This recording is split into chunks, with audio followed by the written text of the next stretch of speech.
What's up, guys? I just saw the new WBD horror movie, another Stephen King adaptation, The Boogeyman. Now, as far as recent Stephen King adaptations go, the last one was Firestarter with Zac Efron that got a day and date release on fucking Peacock. And I gave that movie a 3 out of 10. That was mostly because of Zac Efron's performance. And some of the CGI was banging. And some of the action scenes was banging. But most of that movie was garbage. What I heard about this movie is that they kind of changed this movie, the original adaptation, the original story isn't even about this family. It's about the Lesters, the first family, and the family we meet throughout the movie. Well, we just meet two of them. We meet the dad and the mom. And the book was about them, and this movie is about the next family that the boogeyman latches onto.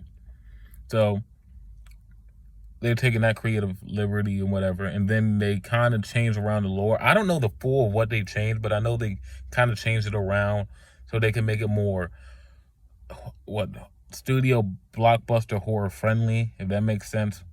But from what I saw, this is definitely standard shit. You've seen this before. It's very much like Smile and what is it? Smile, and there's another horror movie that's kind of just like this, but it's like nothing we've never seen before, Ready or Not, I think that's what it's called, Ready or Not. I think that's the horror movie. This is just but it's this is nothing we've ever seen before. We've seen this shit before, It's standard horror shit, that's gonna be the biggest criticism of this movie. Is it's just standard shit we've seen before, but for what it is and what it does is well made. I think there's one or two, maybe even 3 good jump scares in here. Some great camera work, some great angles. They was getting a little crazy in the bedtime scenes where they're checking under the bed and they'll just flip the camera and do all this crazy stuff. That was pretty nice, But like I said, very standard. Shitty side characters, shitty fucking. This girl's going through a hard time, and for some reason, all her friends are just dog shit. Even I know they're high school, but come on now, we weren't dog. I don't know what people's high school experiences was, but we weren't dog shit like this. Not everyone was a fucking immoral piece of shit. So standard for a horror movie though.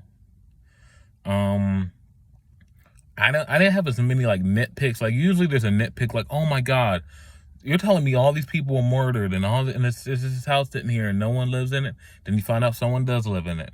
See, so I don't got to nitpick that. A nitpick I do have is some of their logic. I don't know. The thing, how does it go from one house to another house? How did it do that? But it can't be in the light. Before they go to one house to another house, even if it's on foot, even if it's fast as fuck, it's gonna run into a light eventually, Even if it's going from backyard to backyard to backyard, eventually it's gonna run into a big thing of light, Eventually. So I don't know some of the rules for this. I guess it just maneuvers around it, but that's the smallest nitpick that can probably be explained easily. He probably just maneuvers around into the dark, but still, how the fuck did he get over here while Sadie was over there?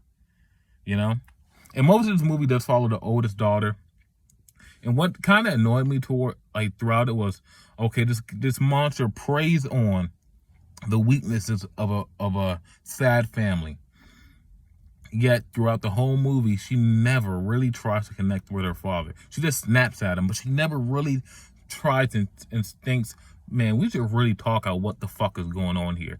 Because it's very clear that this monster is nothing but a pussy that preys on the weaknesses of people. That's why it doesn't get many people, because most people most people find ways to deal with it, even if it's tough, they find ways to deal with it together as a family. But we aren't dealing with this together as a family. So instead of going around trying to find out what it is, what if once I found out what the fuck this is, let's get together as a family. That's what I would have wanted to see, And maybe the book went like this, but still.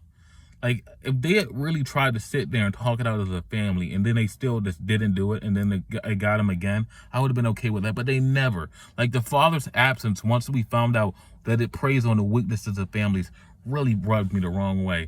Because my first thing would have been, okay, he's preying on us because we were weak because our mother just died. Let's try to talk the shit out of the family, because maybe it will probably leave us alone. Because it's a weak pussy, But maybe I'm just thinking too much. This is a horror movie, but still. that's probably the weirdest nitpick you're gonna see of this movie. But still, I would have liked to see a scene where they really try to sit there and talk it out instead of like passing words as they're snapping and getting mad at each other, you know. And the father was mostly to blame for that too, because he really was absent, you know. Like, she'll confront him, like she'll snap at him, and he'll just like let it go. So he'll just fucking give in so quickly. He just gave in so quickly. He didn't even try to talk about it. He tried to movie other people, other professional people in this field, try to talk to him about it. He just won't talk about it. So I get it. I guess that there was a cop out, but I still feel like she really should have tried to get them all together to really talk about it. No bullshit, no walking away, no nothing. But that's just a nitpick for me. But yeah, like I said, this is very standard. The third act, good third act, good ending. They kind of tease, like, I guess there might be more to the story that I don't know about. Maybe they'll get another one. I don't know. It's got a critic score in the 60s, the audience score in the 60s. I think it got a C or a D cinema score. Might have got a B, but it wasn't a good cinema score. And, you know, horror doesn't usually get a good cinema score either anyway. So, but yeah, if I had to give it a score, it's definitely a 5 to 6 out of 10. Very standard stuff. Very, like, nothing we ever seen before. If you want to wait for this to come on Max, I wouldn't blame you. I don't know if this is worth the $12 plus concessions plus gas. Come out and see something that you've probably already seen a million times before. So if you're already on the fence about seeing this movie, I don't think you should waste your time on it. Just wait for it to come to streaming. So The Boogeyman, 5 out of 10. Peace.